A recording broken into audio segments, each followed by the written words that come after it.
But there's a hope that's waiting for you in the dark. You should know you're beautiful just the way you are. And you don't have to change a thing, the world could change its heart.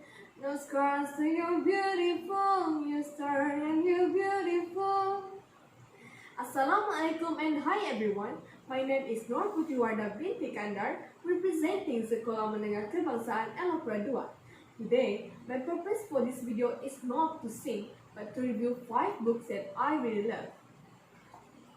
My first book is Rugby With by Richard Benson. The main theme of this book is a sport called rugby. I personally enjoy reading this book because of the beautiful use of words and the metaphor behind it. My favorite quote from this book is on page 117 that goes, "In rugby, there are no winners, only survivors."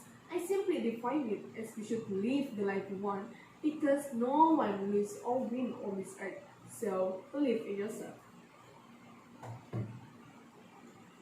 Other than the first book, I also enjoyed The Crowfield Curse by Pat Walsh as my second book. This is a fantasy book that started with a boy named Will found a fake creature in the jungle. Mostly, you will find a familiar elements like how good or how evil someone can be. But at the same time, you will feel like you're traveling in time with a strangely detailed metaversity.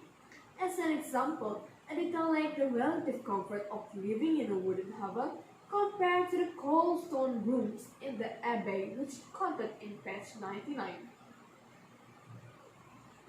My excitement rising when I read another book titled And Then There Were None by Agatha Christie. When you look at the book's cover, what is the first thing that comes in your mind? For me, it's dark and confusing. But after reading this third book, it's actually held a full pitch dark mysterious riddle. I recommend this book for the one who loves to talk and investigate a crime. As an addition, please don't miss to read my 4th favorite book, Flowers from the Doctor by Lucilla Andrews. Well, if you think this book mostly talks about a romance, then you're completely wrong. Like Carmen saying, don't judge a book by its cover. The author successfully inserting imparting medical training and hospital staffing details when she was in crafting a romance.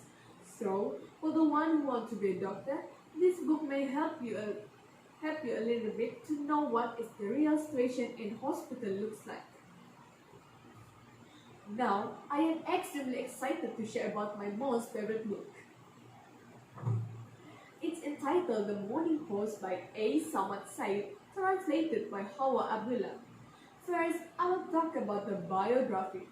Born in Belimbing dalam Durian Tunggal, Melaka, A. Samad Said is a Malaysian novelist and poet, known as the Pejuang Sastra or literary exponent in 1979 by Malaysia literature communities and many of the country's linguists for the Southeast Asia Wide Award. He also writes short stories, poems, essay, drama, and article.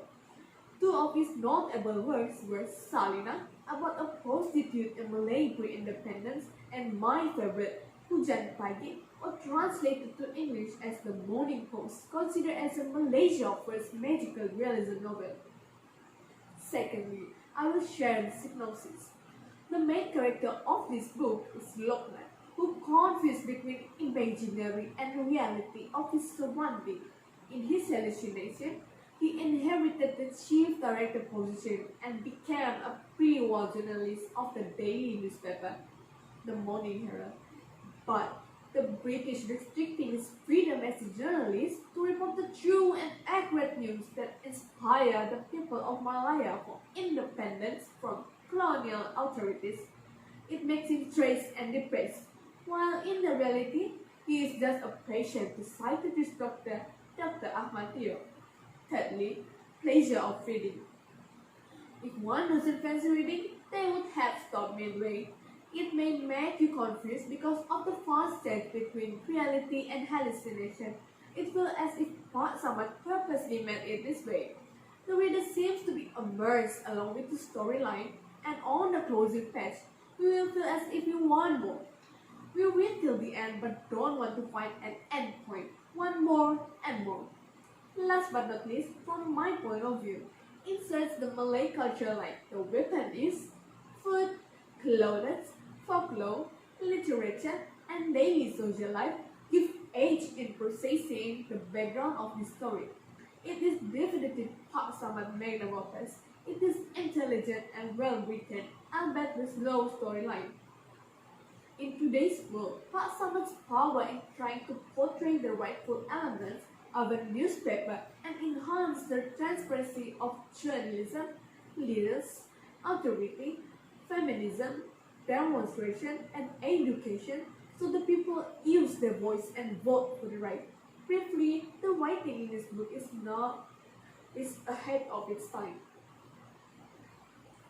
Before I sign off, these are the 5 books that brought me with The Crowfield Curse, and Then There Were None, A Flower from the Doctor, The Morning Post, that highly inspired me. Thank you for your attention.